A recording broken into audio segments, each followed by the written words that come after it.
उत्तरार्ध अध्याय बीजो।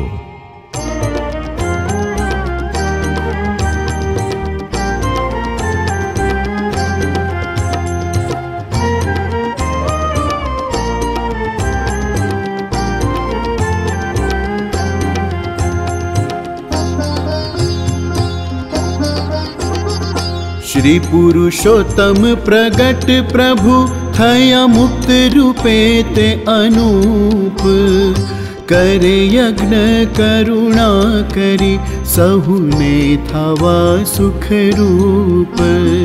जे जमे ते आसमे करे सेवा समागम सार, दर्शन करी अगणित जीव करवाते भव जड़ पार। तेह सारू अतिशय करी मुक्त राजे मोटी महर, आव्या श्री हरि जयंती पर प्रीते जानो भुज शहर। चैत्र सुदी नवमी दन तेह दिवस श्री मुक्त राज, पधार्या अति प्रीत थी जानो करवा अनेक न काज। मोटा सद्गुरु स्वामी ते रूढ़ा महापुरुष दास, बाल कृष्ण दास जीवणी भक्ति प्रिय दास ते हुल्लास। वर्णाश्वर निर्गुणानंद जी केशव प्रिय दास जीवाणी, एह आदि संत मंडल ने मुक्त राज अविनाश मणि। पूछे छे अति प्रीत थी यज्ञ आरंभनी रीत, वड़ी समाप्ति करवा तणी तिथि नक्की करो पुनीत। अंजनी सुत पधराववा तेनु मूरत जुआ वड़ी सार, मूर्तिधारी तमे प्रीत थी कहो निर्गुणानंद निर्धार। त्यारे वर्णी विचारी ने बोल्या बोला बिया वड़ी जैम, श्री हरि ने संत आव्या एज मोटू मुहूर्त तैब। 1978 संवत्सर शुभ सार, चैत्रवदी एकादशी ने रूडो बड़ी सोमवार। प्रातः काले ते प्रारंभ भी जानो सत्संगी जीवन कथाय।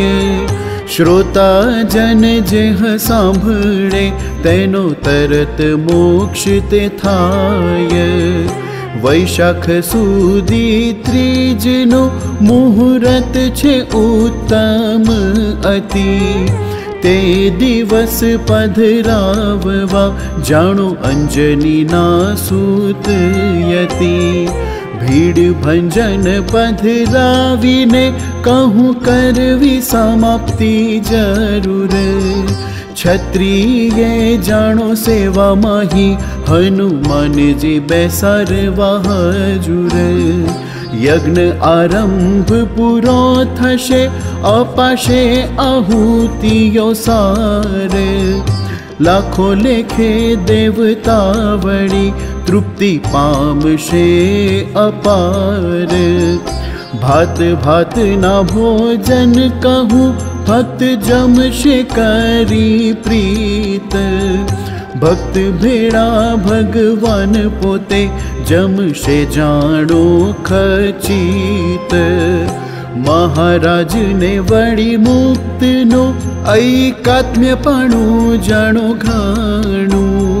नारायण अने शिवजीनु जेम कह્યું છે ऐक्यपणु। जमी रमी किल्लोल करी करे कोटि न ते कल्याण। अमूल्य टाणु ते आवियु जानी लेजो सहु सुजाण। मुक्तपणे महाराज पोते सुख देवा आव्या आज। तेने जे जन जाणशे तेनु थई जशे पूरु काज। मूर्ति माही रस बस रहवू लेवू सळंग मूर्तिनु सुख। तेज पूरु थयु जाणवू तेह विना बीजे अति दुख। नक्की ते निर्णय करी मुक्त राज महासुख धाम। पधार्या अति प्रीते करी सुंदर वृषपुर गाम। जय जयकार ते थई रह्यो कर यज्ञ महामुक्त राज। आ यज्ञ मां जाणो अनेक ना थाशे ते अद्भुत काज। पछी मनजी राघवाणी वणी रामजी वालाणी जेह। बीजा मावजी कुंवरजी ते मुक्या करीने स्नेह। भुज आवी भला भाव थी लीधु घृत मण 1000। खांड साकर देशी चोखा माल घणो मंगाव्यो आवार। माल बंदर कराची थकी मांडवी आव्यो एह। मांडवी बंदर थी पछी लाव्या गाड़ा भरी भरी तेह।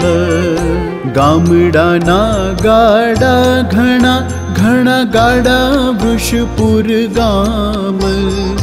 जोड़ी जोड़ी जाय सहु लावे माल भरी ने तमाम। पछी अनादि स्वरूप पोते अब जी पिता प्रमाण।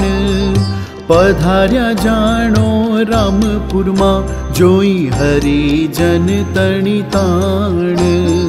हरिजन तेह गामना बाई भाई बुढ़ा बाण।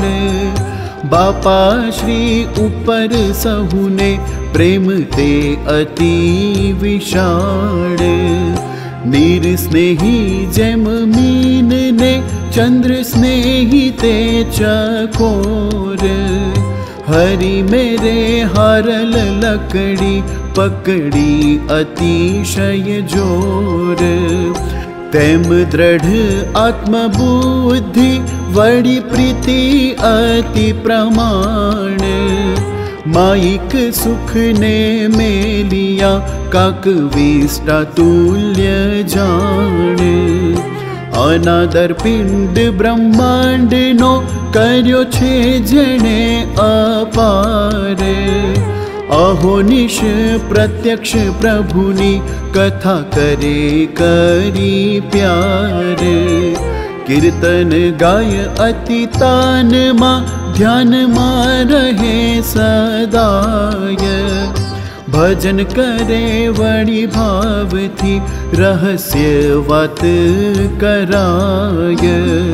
महाराज ने मोटा तणो वचन माही विश्वास।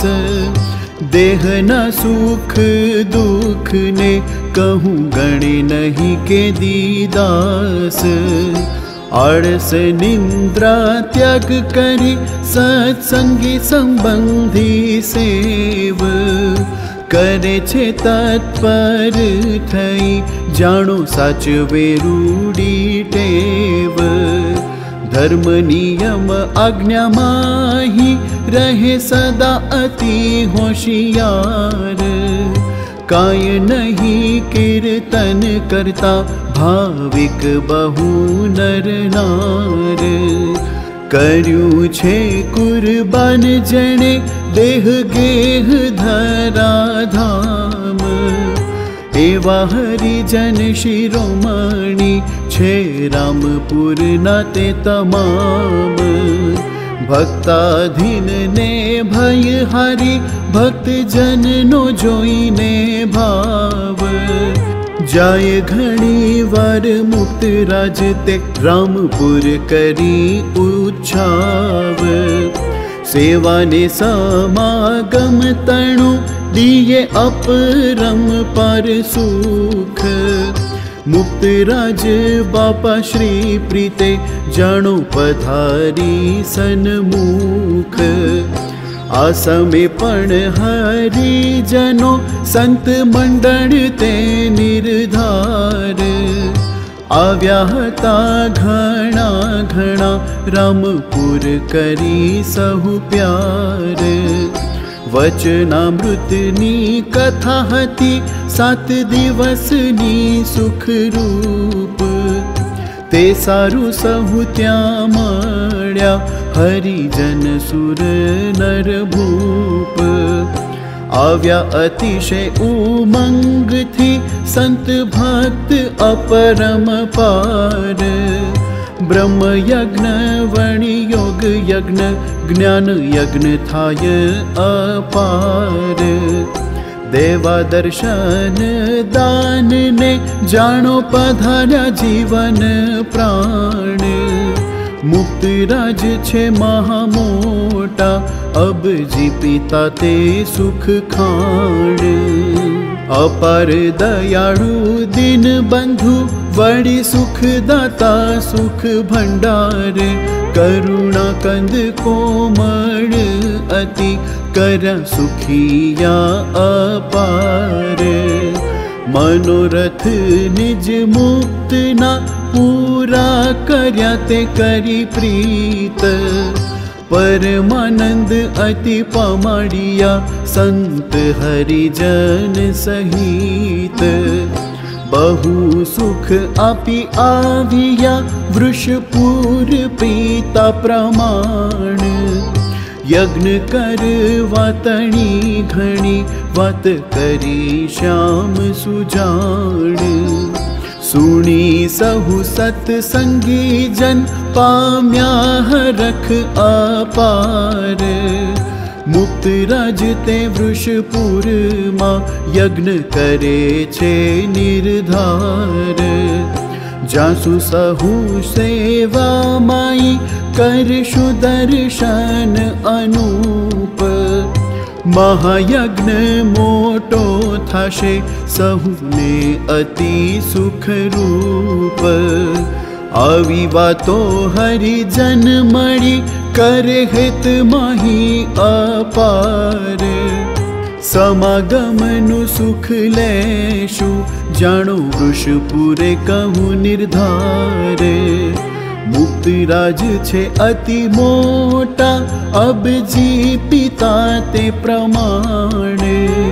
श्री हरिना दिव्य स्वरूपे छे सुंदर श्याम सुजाण।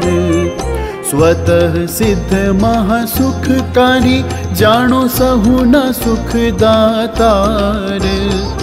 वृषपुर मध्य बिराजीने करे निर्गुण यज्ञ अपार।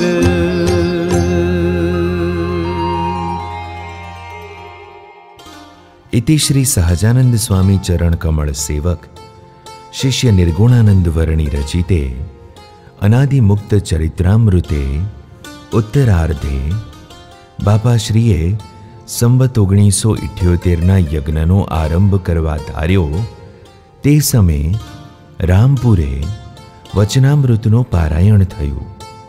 तेथी त्यां पधारी सौने सुख आपी पाछा वृषपुर आव्या। ए नामे बीजो अध्याय।